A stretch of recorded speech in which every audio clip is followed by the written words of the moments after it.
Good evening everybody. നമസ്കാരം sir.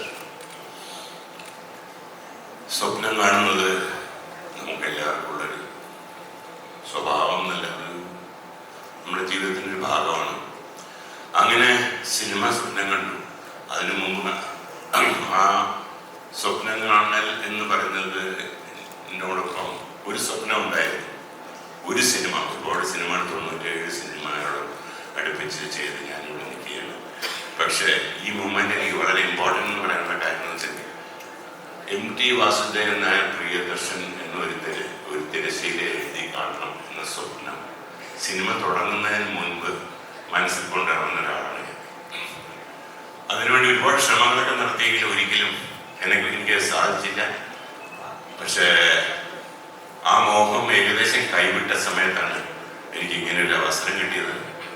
അതിന് സത്യം പറഞ്ഞാൽ ഈശ്വരനോട് ഞാൻ നന്ദി പറയണം. ഈശ്വരൻ കൊണ്ട് തന്നൊരു ചാൻസായിട്ട് ഞാൻ കാണുന്നത്. എനിവേ, അങ്ങനെ ഒരു വലിയ സ്വപ്നത്തിൻ്റെ സാക്ഷാത്കാരം ആയിട്ട് മനസ്സെന്ന് പറഞ്ഞ ഞാൻ ഇവിടെ നിൽക്കുകയാണ്. 2 സിനിമകൾ ഞാൻ ചെയ്തിട്ടുണ്ട്. ഇത് ഒന്ന് ശിലാലേഖനങ്ങൾ, ഒന്ന് ഓളവും തീരും. ഓളവും തീരും എന്നുള്ള സിനിമ ചെയ്യാനുള്ള കാര്യം നേരത്തെ പറഞ്ഞ പോലെ ഞാൻ സിനിമ ചെയ്യണമെന്നുള്ള ആഗ്രഹം എൻ്റെ ജീവിതത്തിൽ തുടങ്ങിയത് ഓളവും തീരവും എന്നുള്ള ഒരു തിരക്കഥ വായിച്ചിട്ടാണ്. അന്നാണ് ഒരു സിനിമ സംവിധാനം ചെയ്യണം എന്നുള്ളൊരു ആഗ്രഹം എൻ്റെ ജീവിതത്തിൽ തുടങ്ങി. ഒരിക്കലും ഒന്നും വിചാരിച്ചില്ലെങ്കിലും അത് സംഭവിച്ചതിന് സർവീസിനോട് നന്ദി. സാറിന് ഒരു നല്ല ജന്മദിനം കൂടെ ആശംസിച്ചു നിർത്തുന്നു. നന്ദി, നമസ്കാരം. MT സാറിനെ വായിക്കാത്ത മലയാളികളില്ല. എൻ്റെയും ബാല്യ കൗമാരങ്ങളെ സമൃദ്ധമാക്കിയ നാലുകെട്ടും കാലും തുടങ്ങിയുള്ള അദ്ദേഹത്തിൻ്റെ ഏറ്റവും മനോഹരമായ കൃതികൾ തന്നെയാണ്. സിനിമയിലേക്ക് എത്തിയപ്പോൾ ഏതൊരു സംവിധായകനും ആഗ്രഹിക്കുന്ന പോലെ MT സാറിൻ്റെ ഒരു തിരക്കഥ സിനിമയാക്കാനുള്ള ആഗ്രഹവും സ്വപ്നവും എനിക്കും ഉണ്ടായിരുന്നു. പക്ഷേ ഒരിക്കലും അദ്ദേഹത്തിനോടത് ചോദിക്കുവാനുള്ള ആത്മവിശ്വാസം എനിക്കുണ്ടായിരുന്നില്ല. അതിനുള്ള യോഗ്യത, അർഹത എനിക്കുണ്ടോ എന്നുള്ള ഉറപ്പ് എനിക്കില്ലാതിരുന്നത് തന്നെയാണ്. പക്ഷെ അത്ഭുതകരമായിട്ട് അദ്ദേഹത്തിലേക്കുള്ള വഴി എൻ്റെ മുമ്പിൽ തുറക്കപ്പെടുകയാണ്. അതിന് കാരണക്കാരനായത് സതയത്തിൻ്റെ നിർമ്മാതാവായ ശിവനാട് വിജയകുമാറാണ്.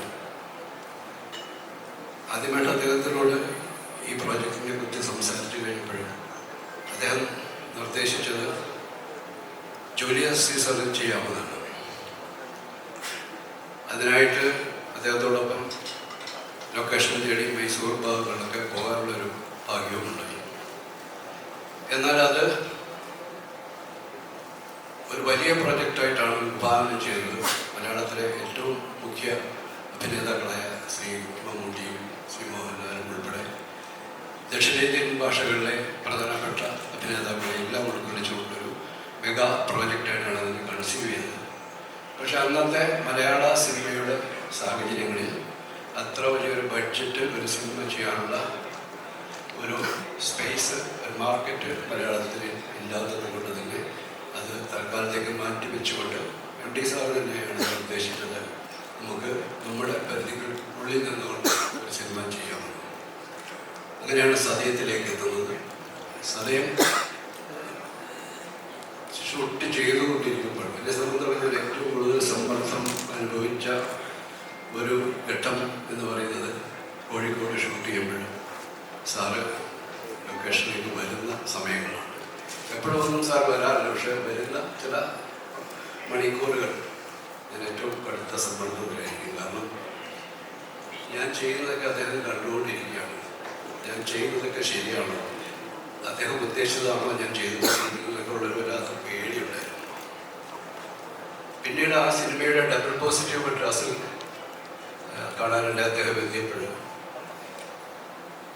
അതിൻ്റെ ഷോ കഴിയുന്ന സമയത്ത് ഞാൻ പുറത്തേക്ക് ഇറങ്ങി പരീക്ഷയുടെ റിസൾട്ട് അറിയാൻ കാത്ത് നിൽക്കുന്ന ഒരു കുട്ടിയെപ്പോലെ നിൽക്കുകയായിരുന്നു. അദ്ദേഹം എന്താണ് പറയാൻ പോവുക, അദ്ദേഹം ഉദ്ദേശിച്ചൊക്കെയാണ് ഞാൻ ചെയ്തിരിക്കുന്നത്. ആ ഭയത്തോടുകൂടി ഞാൻ നിൽക്കുമ്പോൾ അദ്ദേഹം പുറത്തേക്ക് ഇറങ്ങി വരുമ്പോൾ അദ്ദേഹത്തിൻ്റെ ചുണ്ടിൻ്റെ ഒരു കോണിൽ ഒരു പുഞ്ചിരി വിരിഞ്ഞു എന്ന് ഞാൻ വിശ്വസിക്കുകയാണ്. അങ്ങനൊരു ബോധ്യം എൻ്റെ ഉള്ളിലുണ്ടായിരുന്നു. അത് അദ്ദേഹത്തിൻ്റെ ആ സിനിമയോടുള്ള അത് കണ്ടതിൻ്റെ ഒരു പ്രതികരണമായിട്ട് ഞാൻ ഏറ്റെടുത്തു. അതാണ് ശരിയെന്ന് പിന്നീട് വർഷങ്ങൾക്ക് ശേഷം പലപ്പോഴായിട്ട് പല ഘട്ടങ്ങളിൽ അദ്ദേഹം പലയിടത്തും പറഞ്ഞ അദ്ദേഹത്തിൻ്റെ വാക്കുകളിലൂടെ ആ സിനിമ അദ്ദേഹം ആഗ്രഹിച്ച പോലെ അതൊക്കെ അത് ചെയ്യാനുള്ള ഒരു പ്രാപ്തി എനിക്കുണ്ട് എന്ന് അദ്ദേഹം പലയിടത്തും പറഞ്ഞതും എന്നെ സംബന്ധിച്ചോളം എനിക്ക് ലഭിച്ച ഏറ്റവും വലിയ അംഗീകാരങ്ങളാണ്. ഇന്ന് ഈ വേദിയിൽ നിൽക്കുമ്പോൾ അദ്ദേഹത്തിന് എൻ്റെ ഹൃദയത്തിൻ്റെ ആഴങ്ങളിൽ നിന്നൊരു പിറന്നാൾ ആശംസകൾ നേരുകയാണ്. ആയുസ്സും ആരോഗ്യവും എല്ലാം സർവേശ്വരൻ നൽകട്ടെ. ഇനിയും അദ്ദേഹത്തിൻ്റെ വാക്കുകളും വരികളും നമ്മളെ ആസ്വദിപ്പിക്കട്ടെ. നന്ദി, നമസ്കാരം. മലയാളത്തിൻ്റെ, ഭാരതത്തിൻ്റെ, ലോകത്തിൻ്റെ തന്നെ സാഹിത്യ കുലപതി വാസുവേട്ടന് ജന്മദിന ആശംസകൾ. പ്രിയപ്പെട്ടവരെ, എല്ലാവരെയും പോലെ ഏതാണ്ട് 55 വർഷങ്ങൾക്ക് മുൻപ് ആദ്യമായി വാസുവേട്ടൻ്റെ കഥകൾ വായിച്ച ദിനങ്ങൾ ഞാൻ ഓർക്കുന്നു. ഓരോ കഥകളും ഇന്നും മനസ്സിൽ മായാതെ നിൽക്കുന്നു. ഓരോ പ്രായത്തിലും ആ കഥയ്ക്ക് പുതിയ പുതിയ മാനങ്ങൾ വരുന്നു. ഇന്നും വാസുവേട്ടൻ എഴുതിക്കൊണ്ടിരിക്കുന്നു നിത്യഹരിത നായകനെ പോലെ.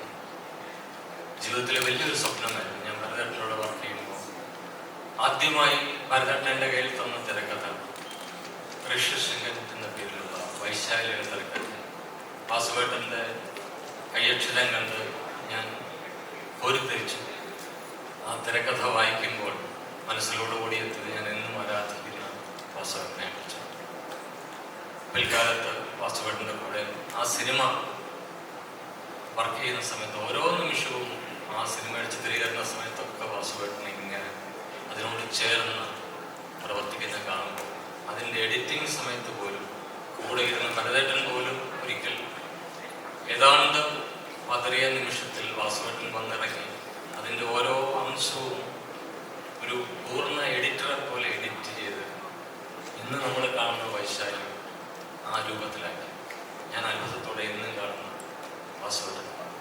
ഒരു സിനിമ ചെയ്യണം എന്ന് പ്രിയേട്ടൻ പറഞ്ഞതുപോലെ മറ്റ് സംവിധായകർ പറഞ്ഞതുപോലെ ഞാനും ആഗ്രഹിച്ചിരുന്നത് വലിയ സ്വപ്നമാണ്. ആദ്യം തന്നെ നടന്നതിന് ഞാൻ വാസുവേട്ടനോട് ചോദിച്ചിരുന്നു, എനിക്ക് ഒരിക്കൽ തിരക്കഥ തീർച്ചയായും ചെയ്തു തരാമെന്ന് പറഞ്ഞു. പക്ഷെ എൻ്റെ ഒരുപക്ഷെ എഴുതിയാളുകളുടെ മറ്റ് സിനിമകളിലേക്ക് പോയി. ഇന്ന് ഈ നിമിഷം എൻ്റെ ജീവിതത്തിലെ ഏറ്റവും അർത്ഥവത്തായ നിമിഷമാണ്. എനിക്ക് അശ്വതി ഒരു സ്വാതന്ത്ര്യം തന്നു. ഈ 10 കഥകളിൽ ഇഷ്ടമുള്ള തിരഞ്ഞെടുത്തോളൂ. ഞാൻ പറഞ്ഞു, എനിക്ക് സ്വർഗം തുറക്കുന്ന സമയം മതി. ഒരിക്കൽ എന്നും കാലത്തെ അതിജീവിക്കുന്ന ഒരു കഥയാണ്. ഒരു കഥാകാരൻ്റെ കഥ ജീവിതത്തിൽ എല്ലാ കാലത്തും അർത്ഥവത്താവുമ്പോഴാണ് അത് മഹത്തരമാണ്, ലോകോത്തരമാണ്. ഒരിക്കൽ ആൾക്കൂട്ടത്തിൽ തന്നെ എന്ന സിനിമ പുറത്തിറങ്ങുമ്പോൾ അന്ന് ഏറ്റവും റിലവൻ്റായ ടോപ്പിക്കായിരുന്നു. ഇന്ന് സ്വർഗം തുറക്കുന്ന സമയം വീണ്ടും റിലവൻ്റായ ടോപ്പിക്കായി മാറുന്നു.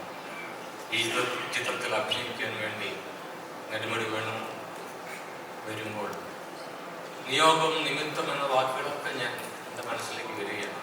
അദ്ദേഹത്തെ കണ്ടപ്പോൾ ആ ശയ്യയിൽ കിടക്കുമ്പോൾ, ജീവിതത്തിൻ്റെ അവസാന രംഗം അഭിനയിക്കാൻ കിടക്കുമ്പോൾ എൻ്റെ മനസ്സ് പ്രാർത്ഥിച്ചു, ദൈവമേ, ഇതൊരിക്കലും അദ്ദേഹത്തിൻ്റെ സ്വർഗം തുറക്കുന്ന സമയമാവരുത്.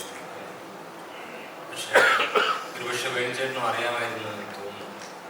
അതിന് ചിത്രീകരണ വേളയിൽ മുഴുവൻ ഞാനും മിക്കവാറും അടുത്തിരുന്ന കാര്യങ്ങളിൽ ഒഴിഞ്ഞു കൊടുക്കും. പിന്നീട് ആഴ്ചകൾക്ക് ശേഷം അദ്ദേഹം ആശുപത്രിയിലായി. അവിടെ തൻ്റെ സഹധർമ്മിണിയെ അടുത്ത് വിളിച്ചിട്ട് പറഞ്ഞു, ഞാൻ ഈയിടെ ഒരു സിനിമ അഭിനയിച്ചു വാസുവേട്ടൻ്റെ, അതിൽ ഇതുപോലൊരു രംഗമുണ്ട്, ഞാനിപ്പോൾ കിടക്കുന്നത് പോലൊരു രംഗം. മക്കളെ വിളിച്ച് അടുത്തിരുത്തി.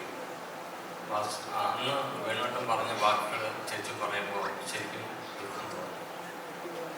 ഏതാണ്ട് നിയോഗം പോലെ വേണുവേട്ടൻ നമ്മളെ വിട്ടു പോകുമ്പോൾ സ്വർഗം തുറക്കുന്ന സമയം നമ്മൾ വീണ്ടും വീണ്ടും കാത്തിരിക്കുന്നു.